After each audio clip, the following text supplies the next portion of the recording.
So my story, which I thought of 5 minutes before I signed up, is the lovely time of ninth grade, which is obviously much like middle school, some of the coolest years of one's life.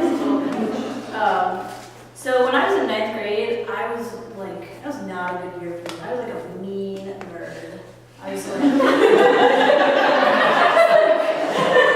for 14, I was like a know-it-all bitch.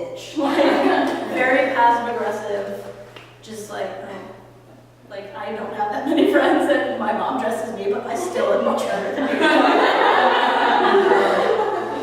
And the story I'm about to tell is about me being uncool and not cool.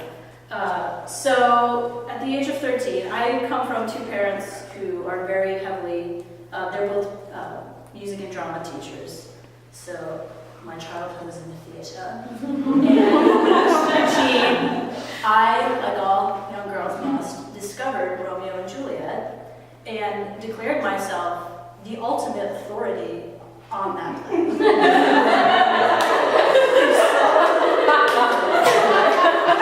honestly, there's still a piece of me that feels that way. I saw the Baz Luhrmann version of the movie with Leonardo DiCaprio and Claire Danes, so I was like, well, this is the greatest movie ever made.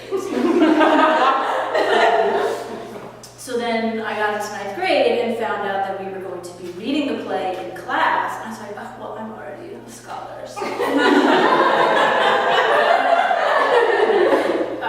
we got to that unit, it was in the spring, and I had become friends with my teacher. I was that kid, friends with her English teacher.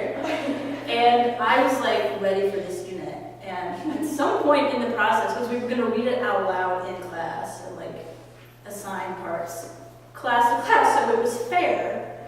But I sat my teacher down ahead of time. I was like, I'm playing Juliet.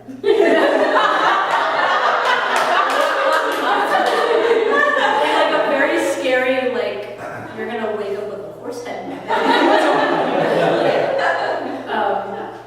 So yeah, I was very aggressive about it because I was I understand this character, which no, I didn't. I think probably looking back on a subconscious level, I think it was I better play Juliet because I'm never gonna play this role in my real life.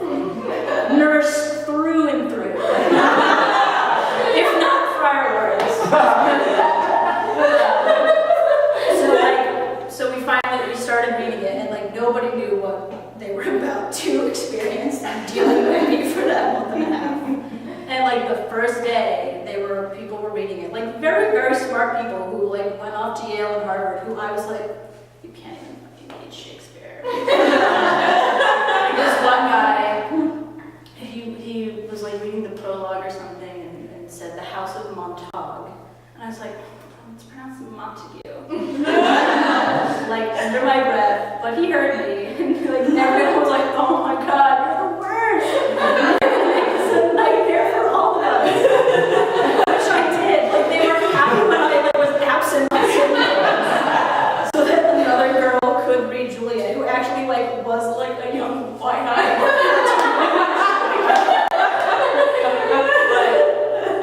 So finally at the end of the unit, and also as a side note to this, that we got one project assignment where we had to soundtrack the play. We had to pick scenes throughout the play and make a soundtrack to it. And we had 3 weeks to do this project. I handed mine in. It was 30 pages long, and I handed it in the day after it was assigned.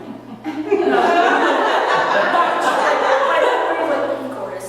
Everyone was can you just leave? So then at the end of the unit, we were watching both movie versions of it, and I was okay, they're gonna see the Basm and just understand, and just we'll all be on that level together. Everyone will stop hating me, and they will thank me for bringing them to this point in their lives. And we watched both versions, and everyone gasped at the naked part in the 1960s version, and everyone hated the Basm version because they changed all this stuff. They're why do they have guns?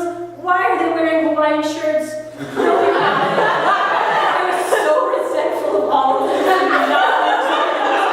Best movie of all time. And so, of course, to cap off the douchiness of me in this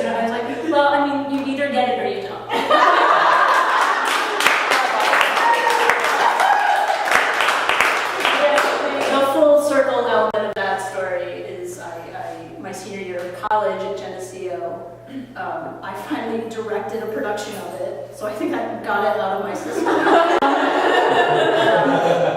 And the teacher that taught me Romeo and Juliet is now including my production in the film versions that she teaches, so I can still be an asshole about it.